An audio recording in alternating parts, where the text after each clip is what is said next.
waftigii ballaadhnaa ee uu hogaaminayay gudoomiyaha ahna musharaxa jagada madaxweyne ee xisbiga mucaaradka ee wadani cabdiraxmaan maxamed cabdilaahi ciro kuna wehelinayeen hogaanka sarsare ee xisbigaasi ee muddooyinkii ugu dambeeyay kormeerka shaqo ku joogay gobolka Togdheer oo ay ka bilaamatay qaadashada kaarka codbixiyayaasha isla markaana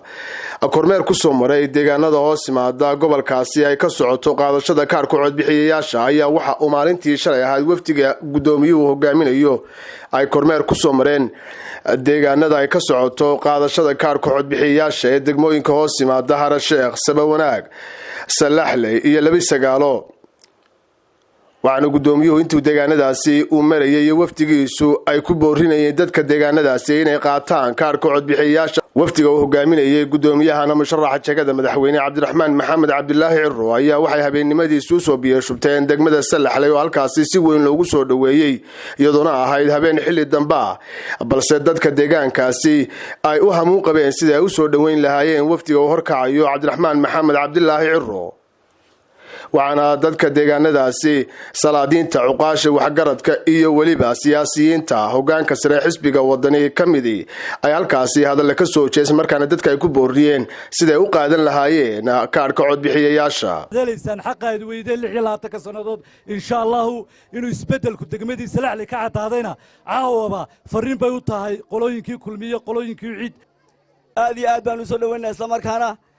murashaxa madaxweynaha waqtiga imika nagu soo aadan hadii Ilaahay ilaado haddaan doonayo inaan kaligay danaysto Ilaahay baa sidaa igaga sareeya nolosha ugu wanaagsan iyo dhadhanka ugu wanaagsan iyo nacnaca ugu wanaagsan waxay Soomaalidu tiraahdaa dad xoolo dooni xamaraag joog dawladdan la joogi lahaa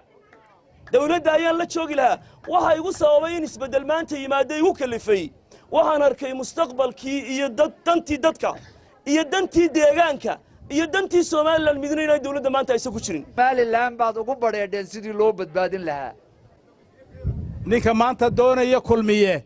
madaxweynaha ka doonaya ee deegaan kale abtaan u ahay abtay yihiin ee beerlahawsanaya waa kii buuriyada haystay ee sidaa u haystay walaashii iyo habareertii war meero ku yahayn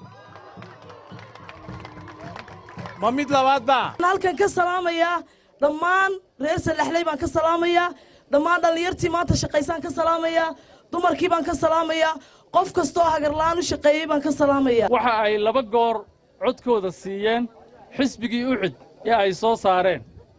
laakiin maanta waxay yiraahdeen kaarka iyaga waxaanu saaranaynaa oo ay dalmoodeen xisbiga wadani gabagabadiina gudoomiyahana musharaxa jagada madaxweyne ee xisbiga mucaaradka wadani cabdiraxmaan maxamed cabdilaahi ciro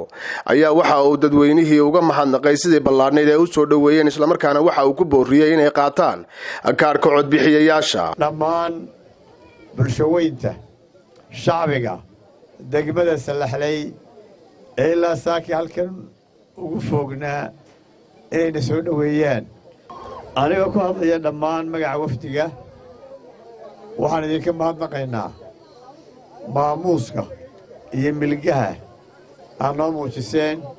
waxaan idinka mahadnaqaynaa taageerada aad u muujiseen xisbiga aad iyo aad baa u mahadsantihiin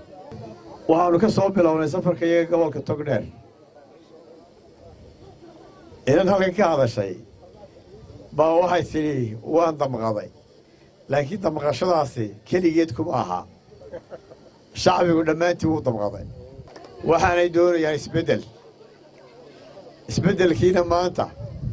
waxaa shacbigu ku kalsoon yahay inuu wadani keeni karo isbeddel qura maaha weliba mid khayr qaba inuu keeni karo insha allahu tacaala cabdirashiid cabdiwahaab xuseen Universal TV Hargeysa.